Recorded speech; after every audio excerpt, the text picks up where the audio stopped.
Bapak Ibu, Assalamualaikum warahmatullahi wabarakatuh. Salam sejahtera untuk kita semua. Mudah-mudahan masih semangat ya mengikuti sesi berikut ini tentang prosedur permohonan pencatatan ciptaan.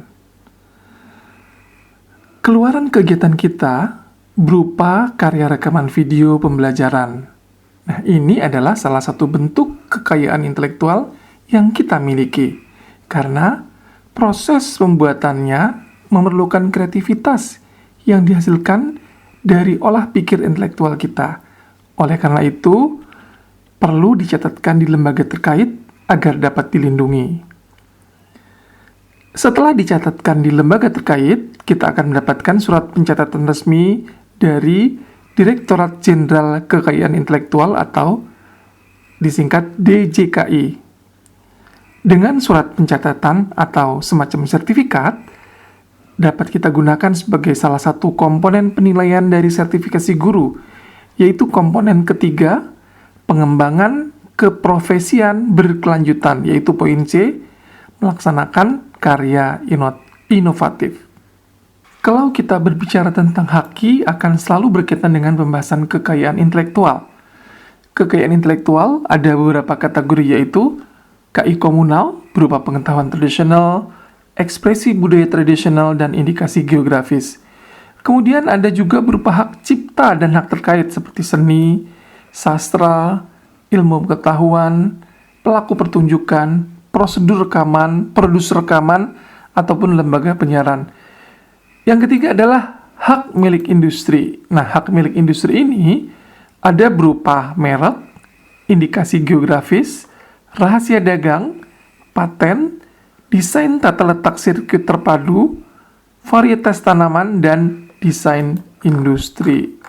Jadi, yang dimaksud dengan kekayaan intelektual adalah hasil kreativitas, mempunyai manfaat bagi kehidupan manusia, dan mempunyai nilai ekonomi, sehingga menimbulkan adanya 3 macam konsepsi, yaitu pertama konsepsi kekayaan, kemudian kedua konsepsi hak, dan konsepsi perlindungan hukum.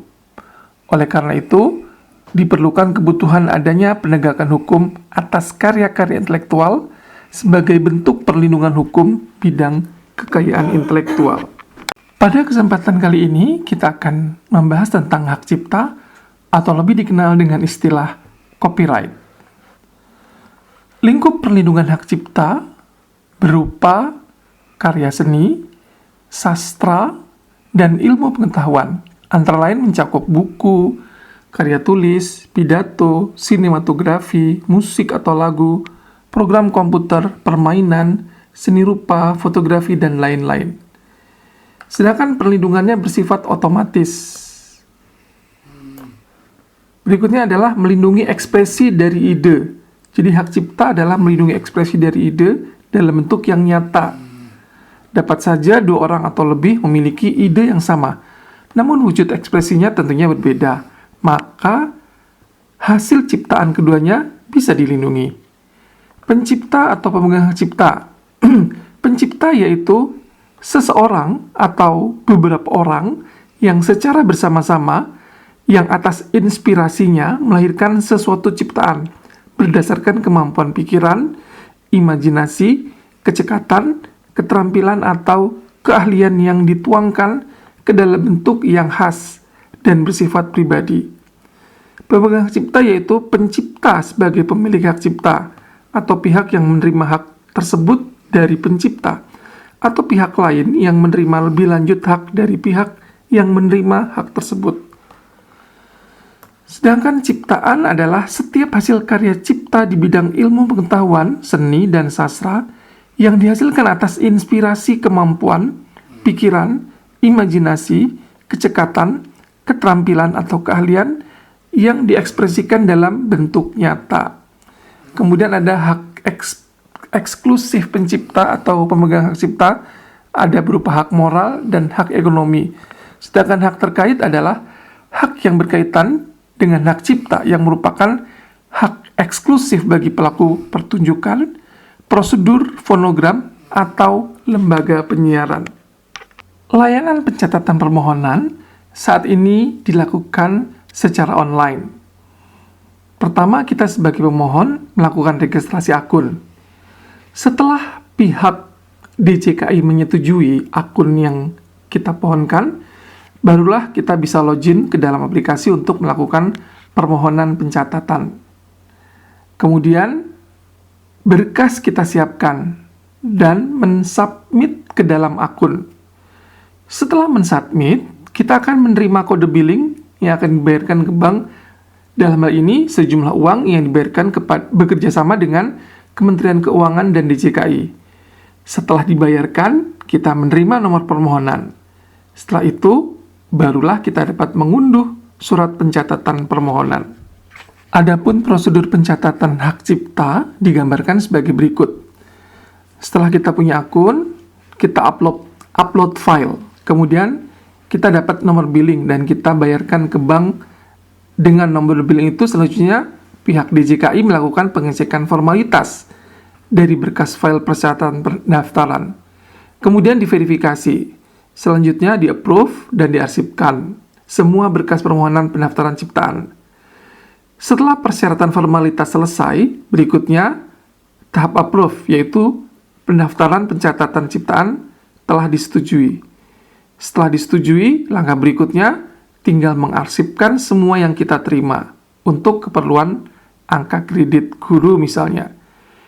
Kita akan lihat lebih jelas lagi tentang persyaratan permohonan ciptaan. Langkah pertama adalah menyiapkan berkas permohonan, seperti mengisi form permohonan, pengalihan hak cipta, kemudian form pernyataan dan kelengkapan lain, yaitu NPWP sekolah, surat pendirian sekolah, SK pengangkatan pengurus sentral kekayaan intelektual atau guru lain yang diserahkan tugas mengurus ini, menyiapkan KTP pemohon dan KTP pemohon, kemudian menyiapkan contoh produk, yaitu kalau karya rekaman video berupa cover CD dan screenshot isi dari video sebanyak 10 screen. Berikutnya, menginput ke dalam akun e-hak cipta.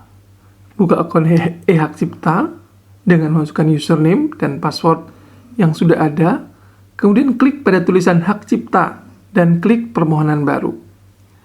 Mengisi jenis ciptaan, yaitu kita memilih jenisnya karya audiovisual, karena yang akan kita ciptakan adalah video, yaitu berjenis audiovisual. Kemudian memilih subjenis, kita pilih karya rekaman video. Begitu seterusnya, kita isi detail atau informasi yang diminta untuk dilengkapi, seperti judul, uraian ciptaan singkatan, tanggal pertama kali diumumkan, negara pertama kali diumumkan, dan kota pertama kali diumumkan. Bintang merah pada ujung tulisan berarti wajib diisi. Kalau tidak diisi, tidak bisa dilanjutkan. Berikutnya mengisi data pencipta. Caranya dengan mengklik tulisan tambah di sebelah kanan, yaitu kotak berwarna biru, isi informasi tentang nama, kewarganegaraan, alamat, kota, kode pos, negara, dan provinsi. Apabila penciptanya lebih dari satu orang, untuk mengisi data, cukup mengklik tulisan tambah dan isi seperti semula dengan informasi orang kedua. Berikutnya kita isi data pemegang hak cipta. Caranya dengan mengklik tulisan tambah berwarna biru di sebelah kanan. Setelah diklik akan keluar lembar pengisian pemegang hak cipta. Agar bermanfaat untuk sekolah, maka informasi pemegang hak cipta diisi identitas sekolah kita. Nama, kewarganegaraan, alamat, kota. Tulisan perusahaan tidak usah diisi atau diganggu-gugat, langsung ke kode pos, negara, provinsi, dan email. Nah, dalam hal ini, email yang didaftarkan untuk e-hak cipta yaitu smp-negeri20jakarta.haki@gmail.com, dan nomor telepon yang bertugas mengurus hak cipta atau kepala sekolah. Langkah selanjutnya adalah mengisi atau menginput lampiran. Caranya dengan mengklik select file berwarna abu-abu. Kemudian kita ambil file yang dimaksud. Pada surat keterangan UMKM yang diisi atau diinput adalah SK Sentral Haki SMP Negeri 20. Pada scan KTP pemohon dan pencipta, masukkan KTP pemohon. Dalam hal ini, yang ditugaskan mengurus sentral haki sekolah. KTP digabung dalam satu file PDF. Surat pernyataan yang telah diisi dan ditandatangani, bukti pengalihan hak cipta yang sudah diisi dan ditandatangani di atas materai, akta resmi pendirian badan hukum yang diinput adalah SK keberadaan sekolah, NPWP sekolah, dan contoh ciptaan yaitu berupa cover CD dan print screen tampilan video yang dibuat. Sebelum menekan tombol submit, pastikan semua sudah terisi dengan benar. Setelah submit dan OK, akan keluar kode billing untuk membayar biaya penciptaan pencatatan hak cipta. Demikian pembahasan kita kali ini tentang bagaimana prosedur permohonan pencatatan ciptaan. Semoga bermanfaat. Sampai jumpa pada program berikutnya.